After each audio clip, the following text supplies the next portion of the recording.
proud to have helped craft this legislation, securing critical wins for my home district for Fort Drum, the 10th Mountain Division, and all of upstate New York. This bill also includes significant investments in emerging technology, provides for our military families, equips our service members with modern capabilities and platforms as they fight to protect our nation and deter our adversaries. I also want to quickly touch upon yesterday's deposition of corrupt former disgraced New York Governor Andrew Cuomo, whose fatal nursing home order resulted in the deaths of over 15,000 innocent seniors dying in nursing homes.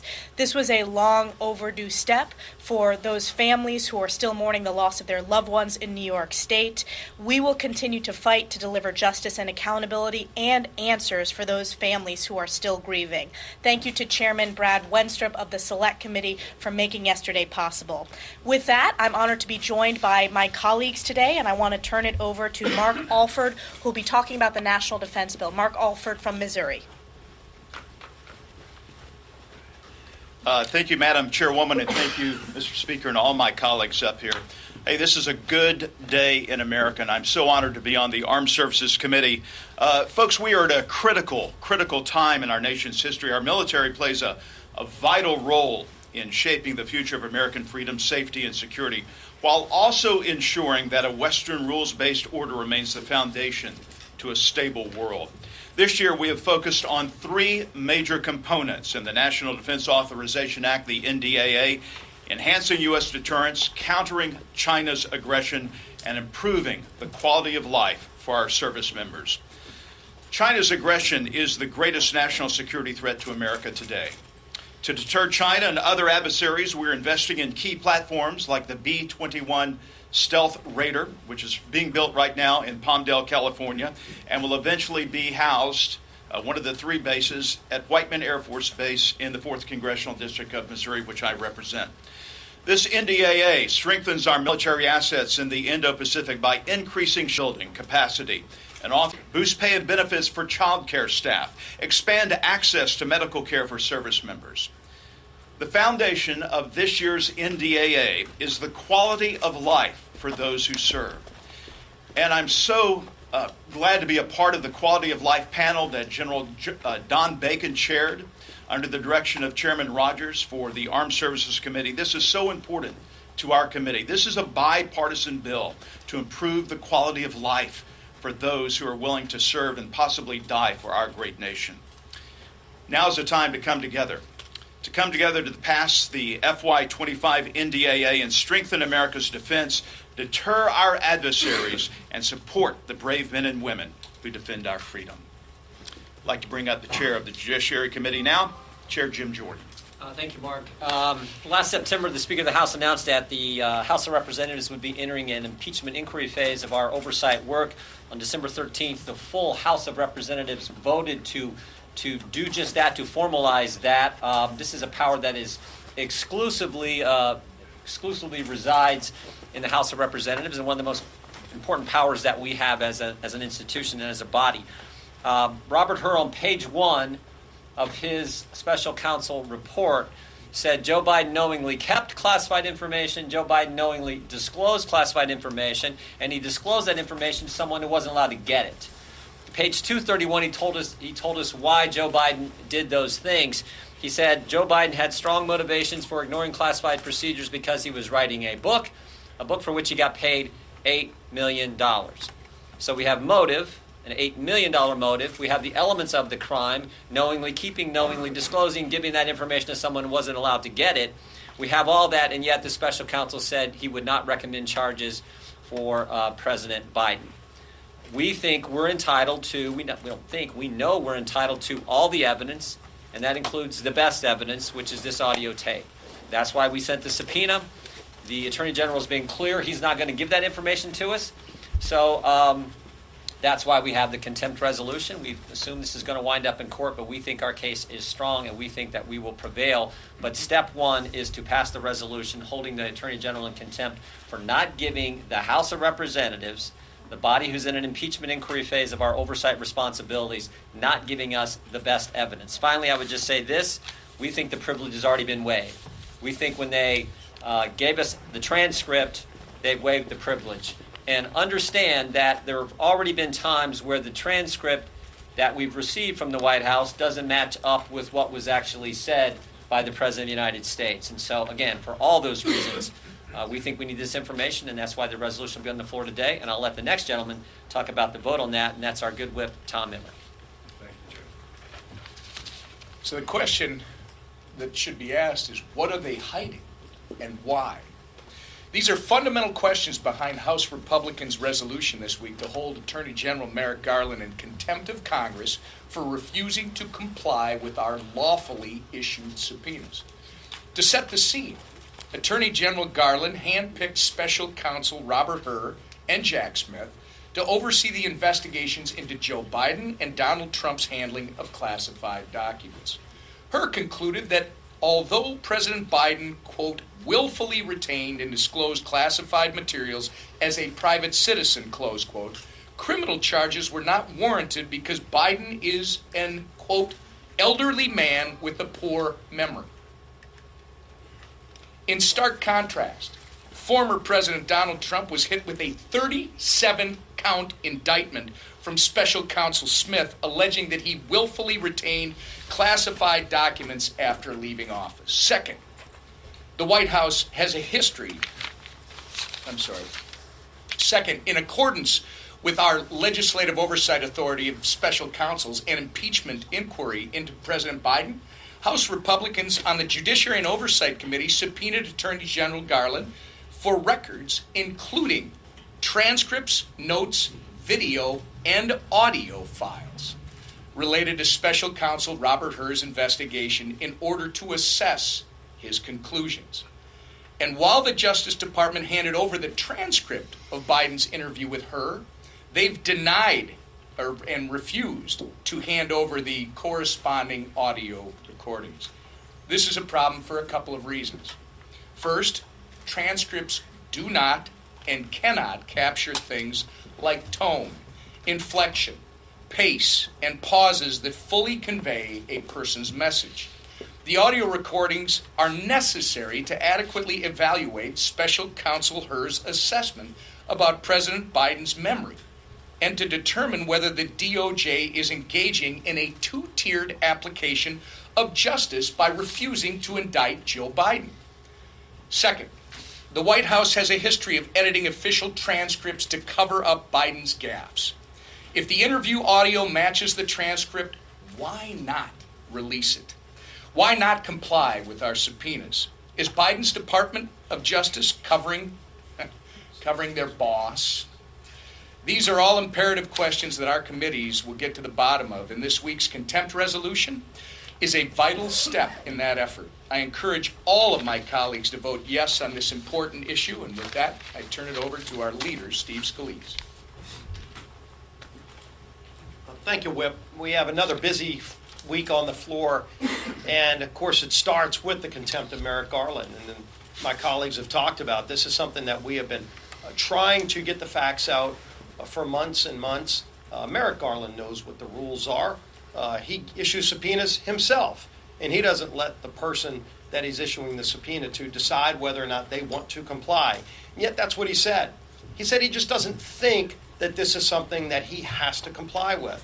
Well, with all due respect, Mr. Garland, this is not your decision. Congress has a constitutional duty to perform oversight, which is what we're doing. We're in the middle of an impeachment inquiry, which, as Chairman Jordan pointed out, has been voted on by the House already. And now we need to get the facts. You look at the White House themselves, they've acknowledged that as they've turned over the transcripts, those transcripts have been edited. Well, there's one way you can find out what the edits were, and that is to actually get the source tape, get the audio. That's the only way we're going to know what was really said. We know already by the White House's own admission that the transcript does not reflect what was said. It's only the audio that does, which is why we need to get the audio tape. And clearly there's no executive privilege, otherwise, it's been pointed out, they wouldn't have turned over the transcript in the first place. But they've done it, but they've also acknowledged that they've edited the document that they turned over to us. Now we need to get the source document, which is the audio, and that's why we're moving forward. We're also taking up the NDAA, as Mr. Alford talked about, really, really important.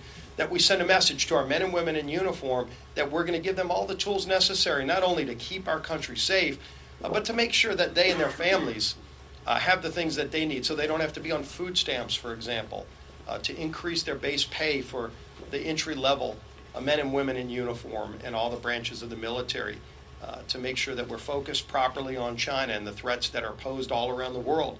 Look, the world's a more dangerous place than it's ever been. We saw that again this morning with the arrest of eight ISIS fighters here in the United States because Joe Biden opened up the southern border. If anybody wondered, and we've been saying this for years now, that because Joe Biden opened up the border, at some point our country will be at risk and our national security is undermined. And it was pointed out yet again with 8 ISIS fighters caught. How many more terrorists are in our country because Joe Biden opened up the southern border, pre-positioned in cities around this country, getting ready to do us harm? So it just goes to show you the world is a very dangerous place. We need to make sure we have the tools. We ought to be working with the president to secure our southern border, but the president doesn't want to secure the border. In fact, under his own executive order, he's going to let another 1 million people in a year without ending the policies that are drawing people here illegally. We passed a bill, H.R. 2, that would fix this problem, and Joe Biden still to this day opposes that bill. After 8 ISIS terrorists were captured in America, Joe Biden still opposes the bill that would secure America's southern border. So it's very clear he does not want to solve the problem. You know somebody is that does want to solve the problem? That's Donald Trump. President Trump had a secure border. He's going to be here tomorrow, and I'm sure we're going to hear about some of those things that we're all trying to work on together to get our economy back on track, to secure our border, to make sure our military is focused on the things that need to be done to get this country back on track. So we're going to continue working to address these problems. I will finish with this. You know, we had an opportunity, about 60 House members over the last week to go to Normandy and pay tribute to the brave heroes who stormed the beaches of Normandy. So many lost their lives that day. And you can see the cost of our freedom when you're on that beach and you see the grave sites. But we also got to see something that was incredibly inspiring. That was about 135 of those men who are still alive, who came back to Normandy. And you want to talk about a special moment to be able to meet and greet and thank those 135 brave men for their service. And some of them were in their hundreds. The youngest one I met was 97 years old, and they all were recounting stories of that day. And then the French president, President Macron, went one by one. He selected a few of them to give the Chevalier de Legionnaire, one of France's highest awards, to a number of those brave heroes. And he cited the things that they did. And again, these are American heroes who went to another country not to conquer, but to liberate, to restore freedom to the French people who were under Nazi regime. And he pinned each one of them individually, and to see they were all in wheelchairs, and to see them get out of their wheelchair because of the pride. They did not want to sit down while the French president was presenting those medals. And it just showed you why they're called the greatest generation. And it was an unbelievably moving moment. And I know we have a lot of things around here that we talk about the battles and the fights amongst ourselves, but that was a time where the country came together. And people did extraordinary things, and it just proves America can do those kind of things when we put our minds to it. Hope you all come out to the baseball game tonight. The Republicans play the Democrats. We have over 25,000 tickets sold, and exceeding the record, over $2 million raised for local charities. A lot of local youth groups will benefit. We're the reigning champs, and we want to continue to hold that mantle, but you're going to see a spirited competition tonight. Hope to see you all there. I know somebody will be out there because he was at practice this morning, was our speaker, Mike Johnson. Well, thank you, Mr. Leader, and thanks all of you for being here this morning. There's a central theme in what you've heard this morning, a couple of themes, but one of them, of course, is the security of America. And I just want to begin where the leader was talking about the border. The Biden border catastrophe continues in spite of his window dressing of the executive order. Nothing's changed, of course. In fact, many have argued that this increased the incentives for people to try to come and avail themselves of the welcome mat that the Biden administration has put forward. And you saw and you heard that 8 ISIS-affiliated persons have been apprehended. The open border has welcomed many dangerous people, and none of us knows exactly how many of them are here, may have set up terrorist cells in America, because the border's been wide open for 3.5 years, as we've recounted here every week upon week upon week. We're demanding actual executive action from the president, and he is unwilling to provide it, and so Americans are in danger because of that. They're in danger for lots of reasons, and that's why the NDAA this week is so important, and you've heard a lot of discussion about that. I want to thank Chairman Rogers, Chairman Burgess of the House Armed Services Committee, and the Rules Committee, who did heavy lifts to get this bill prepared for floor action, and the Armed Services Committee that did extraordinary work. This is an important bill because it's going to support our brave service members. And it will do a number of things.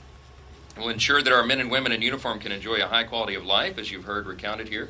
And also the NDAA will restore the focus of our military on lethality. That's what the military is about. It will strengthen our defense industrial base.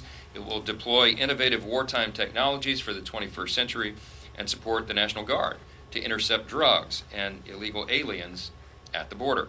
Right now we're working through amendments and looking forward to bringing that bill forward with broad support, and there are about 350 amendments that Congress will be working through, and that will happen over the next couple of days in the midst of all the other activity here. I want to just say a quick word about the Israeli hostage rescue.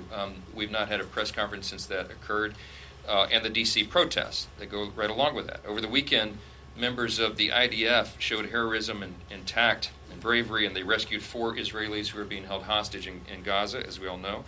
We, of course, rejoice that they're safely home, and we continue to push for the release of all hostages, including the Americans who are still kept there. Outside a New York memorial for October 7th victims, shamefully, protesters chanted, "Long live the Intifada," and outside the White House, vandals and apparently aspiring Hamas members chanted, "Hezbollah, Hezbollah," and, quote, "kill another Zionist now." Yeah, that happened in Lafayette Park.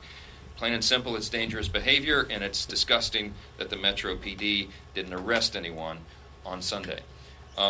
We're talking about another theme, and that is the administration of justice in this country. And the contempt of Merrick Garland is a very important principle here. This week on the House floor, as you heard, Chairman Jordan and our leader and our whip discussed, we'll be holding Attorney General Garland in contempt of Congress. He is refusing to comply with a lawful subpoena, and that's a problem under Article 1. We have to defend the Constitution. We have to defend the authority of Congress. We can't allow the Department of Justice, an executive branch agency, to hide information from Congress. We have important oversight responsibilities, and that is what is being pursued here.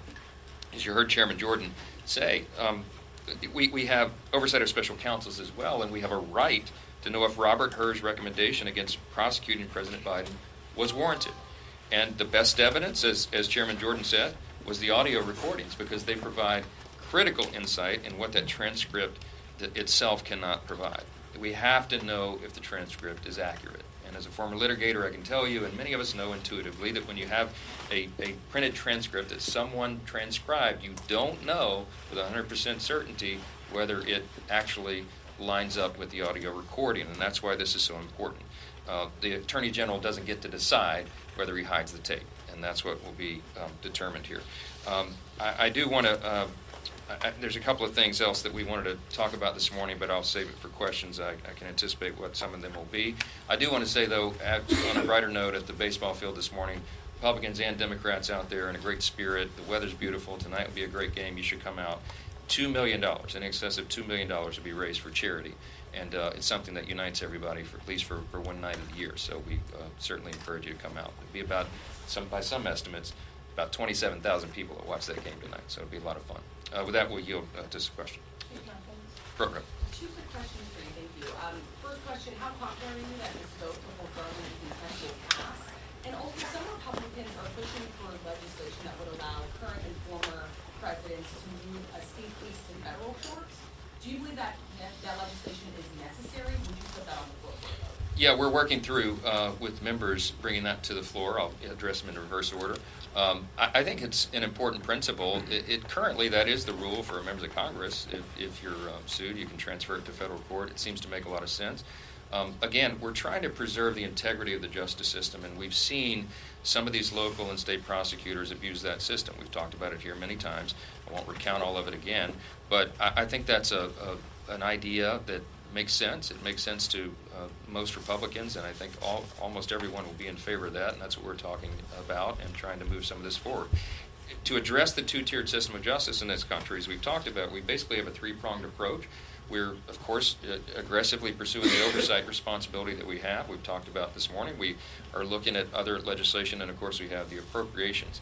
And we're going to utilize every tool that we have in our arsenal because we're required to do so under the Constitution, and I think that's a part of it. And in pursuit of that, I do think that contempt of Merrick Garland will pass on the floor, and we're anxious to have that happen. Second row, yes, ma'am. Thank you, Speaker Johnson. I'm just wondering, with Trump coming tomorrow, what do you anticipate if he does win in November about his relationship with congressional Republicans? Do you think it'll be similar to his first term, or do you think you'll see more involvement, more coordination, more receptivity on this end? Yeah, look, I think it's important for the country to have close coordination. I said many times, I believe President Trump in his second term, which I believe he'll have, can be the most consequential president of the modern era because we have to fix effectively every area of public policy. The Biden administration has made a disaster of almost every area, which is why the polling is so in favor of the President Trump right now.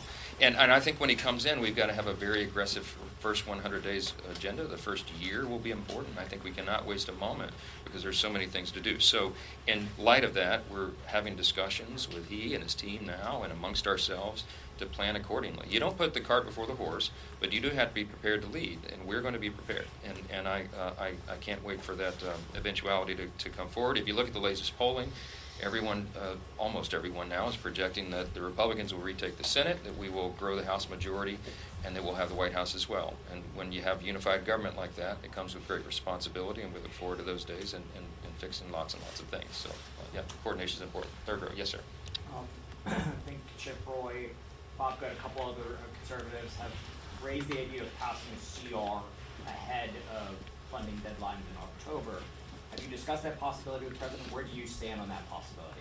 We're talking about that and a number of possibilities. There are pros and cons to all these approaches. I mean, one of the initial concerns would be if you put that into, let's say, the spring of next year, that would encumber the calendar a little bit if we're having to deal with appropriations in that first 100 days when we have all these other things that we want to be doing. So we're trying to balance all those interests and do what is the most responsible thing for the country, fiscally responsible, and by policy as well. So there's lots of thoughtful discussion going on, very productive discussion going on our side on what we'll ultimately do on that, but we'll keep you posted.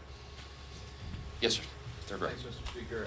You and Leader Scalise talked about the importance of Merrick Garland complying with a congressional subpoena. I'm curious, since Chairman Jordan and 4 other colleagues declined to do that under the January 6th committee, if you worry that undermines the argument at all? Oh, I'm so glad you brought up the January 6th committee. We'll be talking a lot more about that in the coming weeks. There's been a lot of investigation about that committee. I don't think it was properly constituted. I don't think it was properly administered, and now we know that apparently some of the evidence was hidden and some maybe even destroyed. So you'll hear much more about that in the days ahead. You talk about apples to oranges. There couldn't be a more clear contrast between that and what we're talking about here. This is the Judiciary Committee. This is the Weaponization Committee. These are properly constituted and operating committees under Chairman Jordan's leadership. Have done extraordinary work, methodically, constitutionally, appropriately. And now we come to this impasse with the Attorney General himself who refuses to comply. Look, this is an Article I issue. We've got to get it covered well, and I think we will, and I think that's why this contempt will pass on the floor. So one last question. Very back row. Thank you, Mr. Speaker. Back to former President Trump and with his arrival here, near the Capitol, really for the first time, Republicans are both the House and Senate meeting with him since the January 6th attack on the Capitol. Are you committed, or have you spoken to him about basically not doing anything like that again and committing to respecting the sort of American tradition of a peaceful transfer of presidency? Of course he respects that, and we all do, and we've all talked about it ad nauseum. We're excited to welcome President Trump back. He'll be meeting with the Senate Republicans, of course, after he has a breakfast with us.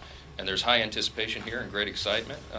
And I feel, look, we feel that, as I've mentioned, I've been all across the country, crisscrossing the country, and all the districts of all these campaigns, and there's a real energy in the base right now, and a real energy among the American people. They know that change is coming. It can't get here soon enough.